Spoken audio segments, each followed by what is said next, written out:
Jonah Creed ran the last quarter mile with blood on his lip and his brother's fists ringing behind him, and burst through the one door that would save him, the forge of a woman he meant to beg to marry that very night. He did not know, stumbling into that furnace heat with his knees buckling and his hands shaking too hard to knock proper, that the near silent blacksmith on the other side of that door would become the first person in his whole life to stand between him and harm and mean it. He only knew he was out of road, out of luck, and out of anywhere else in the territory left to turn. I have spent the better part of 20 years gathering stories like this one, out of church ledgers and land office records, and the kind of kitchen table gossip that outlives every soul who first passed it along. And I will tell you plainly, this is one of the finest I have ever set down whole. You, yes you, listening tonight, I am going to ask you to stay for both fires before this tale is through, because a story like this one only makes full sense once you have sat beside each of them. There is the fire of the woman who took a stranger off her own doorstep and kept to no more words than the moment required. And there is the fire of the man who came to her bleeding and left her, 6 weeks later, a man remade. Stay for both, and I promise you it will be worth the sitting. Let me take you back first to the forge, because everything in Anvil Bend eventually found its way there. Della Hartwell had run that smithy alone for 3 years, since the morning her father, Ezra Hartwell, had gone down at his own anvil, with his heart giving out mid-stroke, the hammer still swinging when he fell.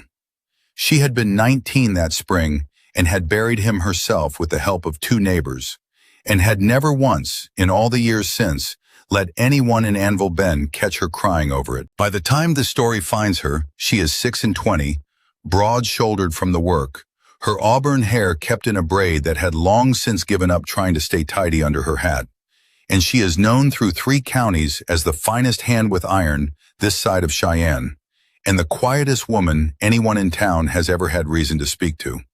Folks reckon she managed perhaps 40 words a week, and meant every single one of them, and that a promise from Della Hartwell was worth more than a signed note from the Territorial Bank. She shoed horses at dawn before the heat set in, mended plow blades and wagon axles and the odd broken rifle stock, and kept her own books in a hand as neat and unhurried as her hammer strokes. Men who came expecting to talk a woman blacksmith down on her price learned quick that Della simply named a fair number once and did not repeat herself, and that the silence that followed a second attempt was somehow more final than any argument could have been. There was a story the town kept about her, the way small towns keep exactly one story about a person and polish it smooth with retelling. 2 winters back, old Widow Calloway's roof had caved under a heavy snow in the night, and by the time anyone in Anvil Bend thought to organize a proper barn-raising crew to fix it, the job was already done. The shingles new, the beams sound, and nobody had seen who'd done it until the widow herself let it slip over coffee that Della Hartwell had shown up alone before dawn, 3 mornings running, with a wagon of lumber, and never once mentioned it after, not even when the widow tried to press coin on her. That, more than the shoeing or the hammering or the 40 words a week, was the reputation Della carried into every doorway in that town. She did the kind thing and never once mentioned it again. It was, though Della herself would never have put it this way, the reason a beaten, desperate man would think of her forge before any other door in the county on the worst night of his life. Men who rode in from outside the county sometimes made the mistake of underestimating her, and the town had come to enjoy watching it happen exactly once. A cattle buyer from up near Cheyenne had ridden through that spring with a lame gelding and a loud opinion about women who ought to leave the hammering to their husbands, and had made the further mistake of saying so within Della's hearing while she worked. She had not argued with him. She had simply finished the shoe she was setting, checked the gelding's gait herself twice up and down the yard, named her price once, and waited. When the buyer tried to talk her down a full third, she had set down her tools, folded her blackened hands, and let the silence stretch long enough that 2 ranch hands, loafing by the mercantile across the street, stopped what they were doing to watch. The buyer paid the full price inside a minute, and rode out considerably quieter than he'd ridden in, and by supper time the story of it had made its way through every kitchen in Anvil Bend, polished the way the town polished all its Della Hartwell stories, until it needed no embellishing at all. She had never married. There had been a rancher's son who'd courted her with some seriousness 3 years running before Ezra died, and folks assumed she'd take him once her mourning year was out.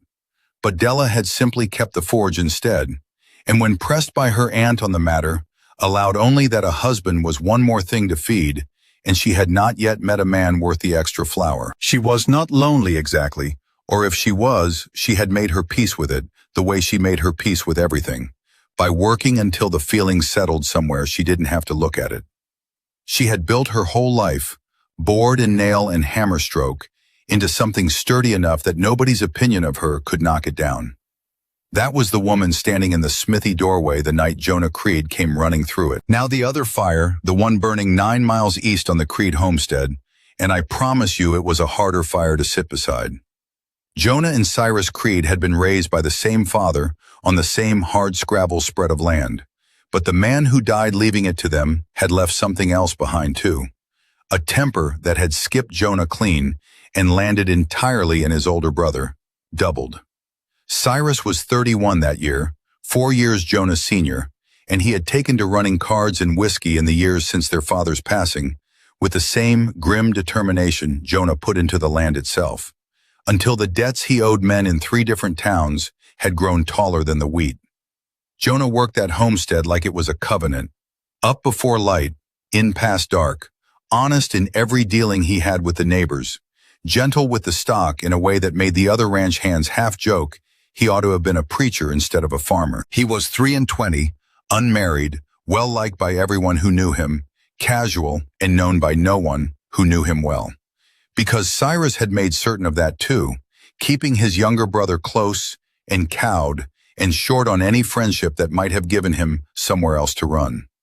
The beatings had started slow, the way that kind of cruelty always does. An open hand when Cyrus lost at cards, a shove when the chores ran late, and had grown crueler and more frequent as the debts stacked higher, until Jonah had learned to read his brother's moods the way a farmer reads weather. The particular set of Cyrus's jaw that meant a quiet evening, the smell of whiskey on him that meant get out of arm's reach and stay there. He had no mother living, no aunt 3 counties over to write to, no money of his own that Cyrus didn't control down to the last dollar. Because everything on that homestead, land and stock, and the very roof over their heads, sat in Cyrus's name as the elder son. Jonah had thought, more than once in the quiet hours, of simply walking off into the territory and starting new, somewhere no one had ever heard the name Creed. But a man raised the way he'd been raised does not easily believe he is allowed to want something better for himself. He stayed because he did not yet know what staying was costing him, until the night it cost him nearly everything. The town knew, in the way a small town always knows more than it says aloud. Folks had seen Jonah favor a shoulder for a week straight the spring before, had seen him wince climbing down off a wagon seat that ought to have cost him nothing, had noticed Cyrus's temper flare loud enough in the saloon some evenings to carry out into the street. But a brother's business was reckoned a private thing on that frontier, and no one had yet found the nerve, or perhaps the plain occasion, to knock on the Creed door and ask the question everyone half suspected the answer to. Jonah did not blame them for it. He had not found the nerve himself either, not for 3 long years, and he understood better than anyone how a man could go on quietly enduring a thing long after every soul around him had guessed at it. It came to a head on an evening in late August, when Cyrus came home from 3 straight days of losing at the Anvil Bend saloon table to find the supper cold and his younger brother slow answering a question. And something in him that had been building for years finally broke loose entirely. Jonah would carry the marks of that particular evening a long while. The split lip, the blackening around one eye, a rib that ached sharp enough with every breath that he suspected, correctly as it turned out, that it was cracked clean through. But it was not the beating itself that sent him running that night, not entirely. It was the moment partway through it, when Cyrus, breathing hard and reaching for something heavier than his fists off the mantel, growled out words that made Jonah understand in one cold, clear instant, that his brother meant this time to do something a man does not walk away from. Jonah did not remember deciding to run. He remembered only that his feet were already moving before the rest of him had caught up to the thought. Out the door and across the yard and down the road toward town in the dark, with nowhere in particular in mind except away, until somewhere in that blind quarter mile, a single name surfaced in him, unbidden, the way a drowning man's hand finds a floating plank without ever quite choosing to reach for it. Della Hartwell. He had brought the Creed horses to her forge for shoeing a dozen times over the years, had watched her work quiet and sure at her anvil, had heard the story of Widow Calloway's roof same as everyone else in the county, and had thought to himself once, watching her set a shoe without a wasted motion, that here was a person who did what needed doing and never once made a show of it. It was the only door in Anvil Bend he could imagine opening to a man in his condition without demanding an explanation first.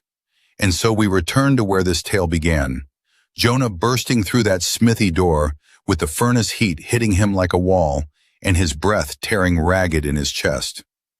Della looked up from the horseshoe cooling on her anvil, hammer stilled mid-swing, and took in the sight of him whole in one long look. The split lip, the swelling eye, the way he stood half bent over the pain in his side, and could not seem to make his hand stop shaking. She set the hammer down without a word, without the fuss or the flurry of questions another person might have raised, and simply waited, patient as the iron cooling in front of her, for him to find enough breath to speak. "He's going to kill me," Jonah managed finally, the words coming out broken and low. "My brother, Cyrus. I don't have anywhere else, Miss Hartwell. I don't have any money and I don't have any kin that'll take me in against him. And I know it's a strange thing to ask a woman I've traded maybe 30 words with over as many years, but I am asking it anyway because I have got nowhere else left to turn tonight." Della waited, still and unhurried, until she was certain he meant to finish. "Marry me," Jonah said, and even he seemed startled to hear the words leave him, as though some desperate corner of his mind had been assembling the plan the whole running length of that quarter mile without troubling to inform the rest of him first. "I'll work the forge with you. I'll do whatever labor you need done around this place and never complain of it. I swear that on my father's grave.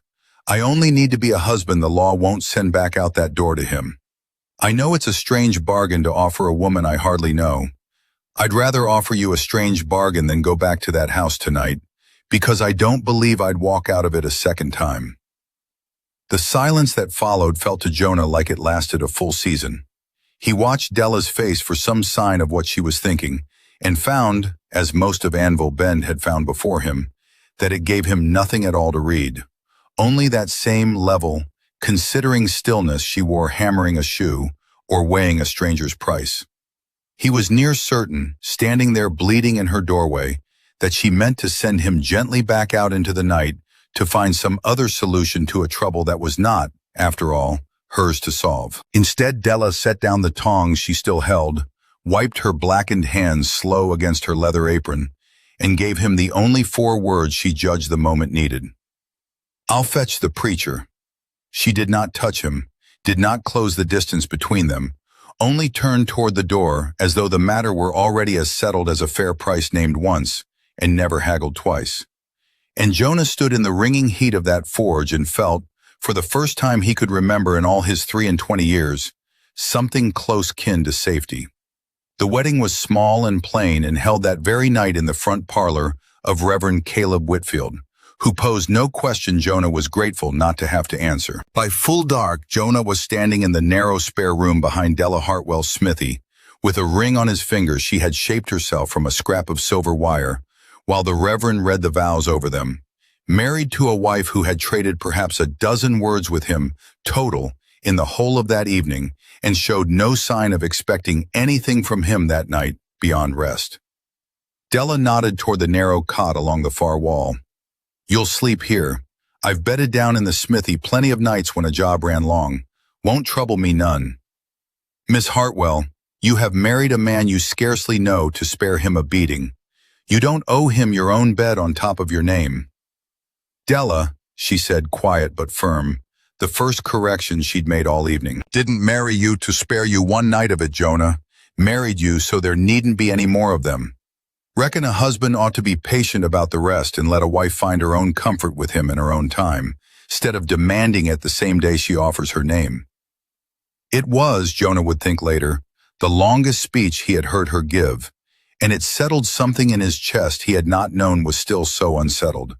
He lay awake a long while that first night, listening to sounds that were not his brother's house, the smithy's iron ticking as it cooled, a night bird calling somewhere off toward the creek, the slow, even breathing of a wife he had known only in passing until that very evening, and found, to his own quiet surprise, that he was not afraid. He had spent so many nights lying rigid in his own bed, straining to gauge, by the weight of Cyrus's footsteps on the stair, whether the night would pass quiet, that the simple absence of that dread felt to him almost like a held breath finally let go. In the days that followed, Jonah set himself to learning his new wife's forge and her habits both, and found her easy to be around, undemanding in the particulars, though he noticed sometimes across the supper table that she watched him with a considering look he couldn't quite name, the way she might turn a piece of raw iron over before deciding how best to shape it. Della rose before dawn most mornings out of long habit, and it was in that gray, quiet hour, alone at her anvil before the town woke around her, that she did her clearest thinking. And in the week following her marriage, her thoughts kept circling back, stubborn as a horseshoe on the anvil, to the man sleeping 15 feet away in her spare room. She had not married for love. She had married because a man had stumbled, bleeding through her doorway, and begged for the one thing she had it plainly in her power to give freely, her name, her roof, her protection, and she had not been able to imagine any answer but yes. But she found, hammering out nail after nail in that cool blue hour before sunrise, that she wanted now to be the kind of wife worth the desperate bargain he'd struck with her, not merely a shelter he had run to in a bad hour and would grow to resent by winter. A home he might come to choose freely, given time and given the choosing enough to make it real. She noticed things about him too, small things most folks might have missed entirely. The way he flinched at sudden movement near his face, though he covered it quick as it rose. The careful, almost startled way he thanked her for the smallest courtesies, as though kindness were a coin he'd learned not to expect twice, running from the same hand. The quiet, stubborn pride he took in the forge work she taught him, despite arriving with nothing of his own to bring to their marriage but the clothes he'd fled in. A man like that, Della thought, turning her hammer over in the gray morning light, deserved more than a borrowed cot in a room he'd only run to out of desperation. He deserved walls he had reason to call his own.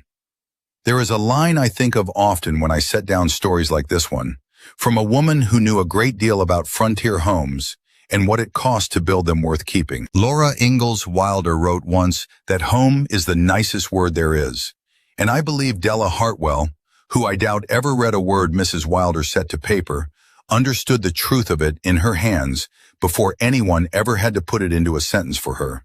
Because that is exactly what she set out to build. She began the way she did everything, quietly, without announcement. She started collecting lumber after her regular forge work was done for the day, milled planks and sound beams bought with coins she'd saved against some unnamed future need, and she worked the framing up on a rise of her own land past the smithy, in the hour before supper and the hour after, alone in the long gold evenings, raising joist by joist and wall by wall, a house that was not a spare room behind a forge. 2 proper bedrooms and a real hearth, and windows set to catch the morning sun. Jonah noticed, of course, being a man who did not miss what was plainly in front of him, despite everything Cyrus had ever tried to beat out of his noticing. He saw the sawdust on her boots most evenings, the new calluses forming alongside the old ones on her palms, the way she vanished for an hour most nights and came back smelling of cut pine instead of coal smoke. He did not ask her outright what she was building, sensing somehow that whatever it was, she meant it as a kind of answer she wasn't yet ready to speak aloud.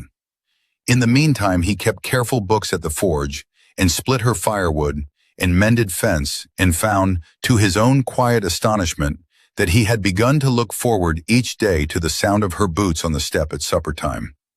"You're building something," he said finally, one evening in his third week as her husband, unable to hold the question back a day longer. "Past the smithy.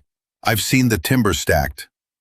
Della looked up from the stew she'd set before him and, for once, did not immediately look back down. "A house," she admitted. "For you. A proper one, not just a room behind a forge a man never chose for himself." She hesitated, turning her spoon slow through the broth. "Figured if you were going to be my husband in truth, you ought to have a home you'd have picked out for yourself, given the choosing. Can't give you back the choosing you didn't have the night you came running. Reckoned I could at least give you a house worth staying in." Jonah found he could not immediately answer her, his throat gone tight and warm. When he did speak, his voice came out rougher than he meant it to. "Della Hartwell, that is the kindest thing anyone has ever done for me, and you have been doing it in secret for 3 weeks without a single word. Didn't want you thanking me before it was finished," she said. "A woman likes to give a whole gift, not a half one." There were smaller kindnesses too in those weeks, the sort neither of them made any particular show of. Jonah found her spare work gloves split at the seam one evening and mended them himself by lamplight. Careful stitches he'd learned from his mother years before Cyrus's temper had driven most gentleness clean out of that house, and left them folded on her workbench without a word, the way he'd watched her leave her own kindnesses for others. Della found them the next morning, turned them over once in her hands, and made no mention of it at breakfast, beyond a small, private softening around her eyes that Jonah noticed and understood better than any speech she might have made. She began without ever announcing it, setting 2 plates at supper instead of one pushed toward the far end of the table, and teaching him the anvil work proper instead of just letting him fetch and carry, showing him the angle of a hammer stroke with her hand over his until he found the rhythm of it himself. The town noticed the change in him before Jonah noticed it in himself. The way he stood straighter walking down the main street, the way he met a man's eye now instead of watching the ground, and more than one neighbor remarked to Della, in the careful roundabout way small towns remark on such things, that marriage seemed to be agreeing with her husband considerable.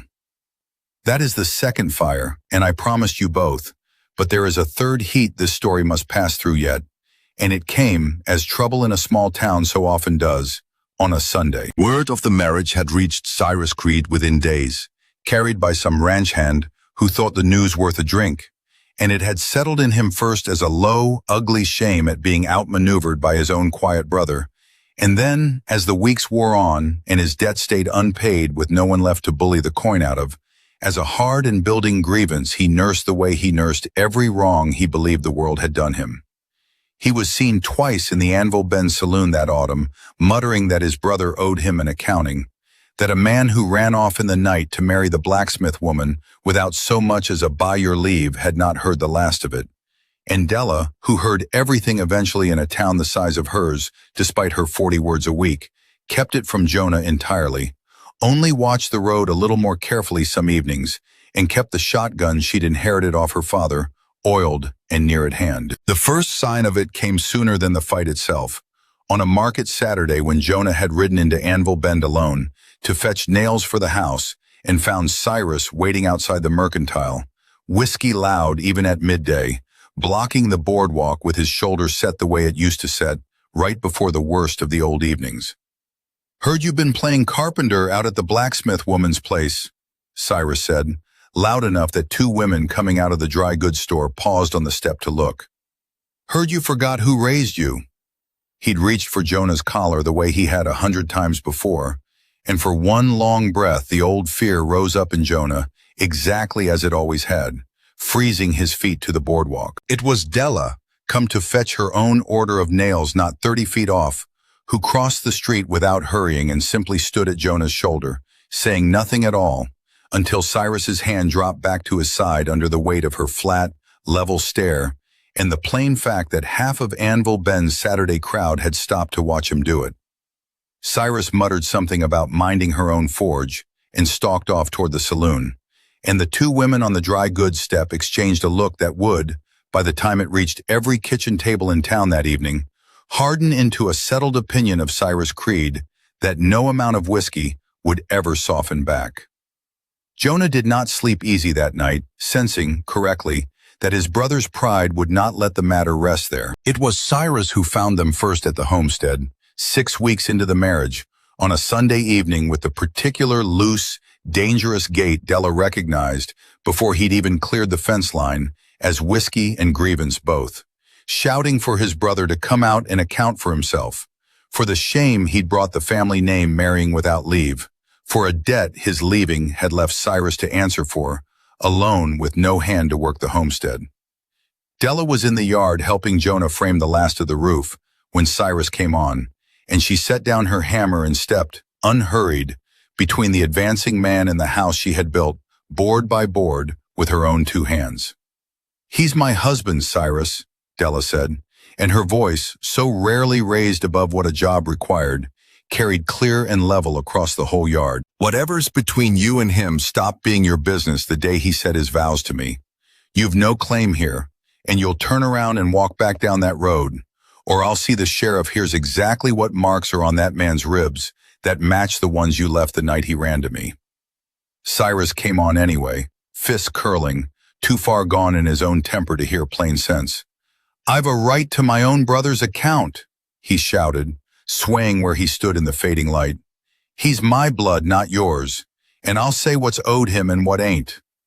"He's my husband," Della said again, no louder than before, but there was iron in it now that had not been there a moment past. "That makes him no man's business to strike, but his own choosing, and he's chosen me.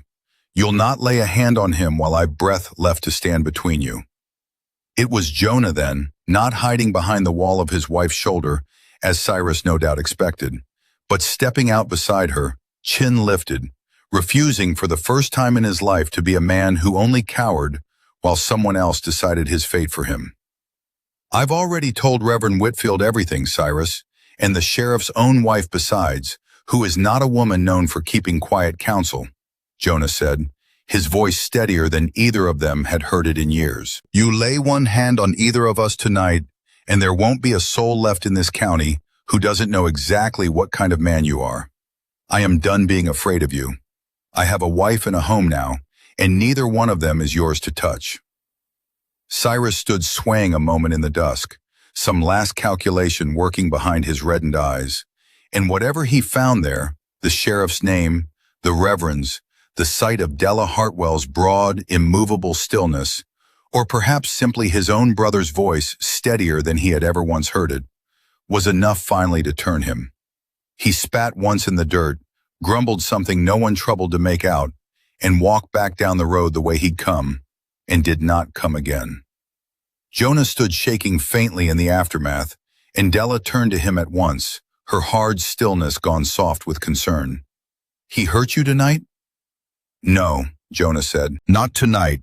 Not ever again, I think." He looked past her to the half-finished house rising gold in the last of the light, the roof beams bare against the sky, and felt something settle in him he suspected would take a lifetime to fully name. "Della, thank you for standing between us. Reckon that's what a wife's for," she said simply, standing between her husband and whatever means him harm. "Ought to have made that plain the night you came running, instead of just fetching the preacher and letting you wonder if I meant it." "You didn't need to say it," Jonah told her. "I've watched you build it one board at a time for 6 weeks. She finished the house before the first snow came down over Anvil Bend, and on the evening she carried him over its new threshold, not because tradition demanded it of a wife with a husband's arms strong enough for the lifting, but because she said, with a particular quiet gravity that was entirely her own, that she wanted the first thing that house ever held inside its walls to be him, carried in her own 2 arms, chosen and choosing both. Jonah laughed, startled and warm, the sound of a man who had not laughed easy and longer than he could rightly remember, and let her. Jonah Creed looked around at the hearth she'd laid with her own hands, the windows she'd set to catch the morning sun, and understood that he had not merely escaped his brother's fists that terrible night at the forge. He had found, in the silent blacksmith who had met a desperate proposal with nothing but steady, patient devotion, the first home he had ever truly chosen, and the first person who had ever let him choose it freely, at his own unhurried pace, for as long as he needed to be sure. "I love you," he told her that night, the words coming easier than he'd expected once he'd found the courage to begin them. "I didn't, the night I begged you to marry me. I do now." Della Hartwell, a woman who had said perhaps 40 words in an ordinary week for as long as Anvil Bend had known her, drew her husband close inside the walls she'd built him and found for once that she had exactly the right words ready and did not hesitate over a single one of them. "Been loving you since the night you asked," she said. "Just took me building you a house to work up the nerve to say it plain." And that, friend, is the whole of it. Both fires sat beside, start to finish, just as I promised you at the outset. A man who ran through the dark with nowhere left to turn, and a woman who never once raised her voice to prove what she meant, and a house built board by board out of a silence that turned out, in the end, to be worth every one of those 40 words a week. If this story found you tonight the way it found me years ago in a dusty church ledger, I hope you'll come sit by the fire again soon, because there are more like it waiting, complete from first hoofbeat to last, right here on the Cowgirl Chronicles. I'll leave the gate open for you. The fire's not going anywhere.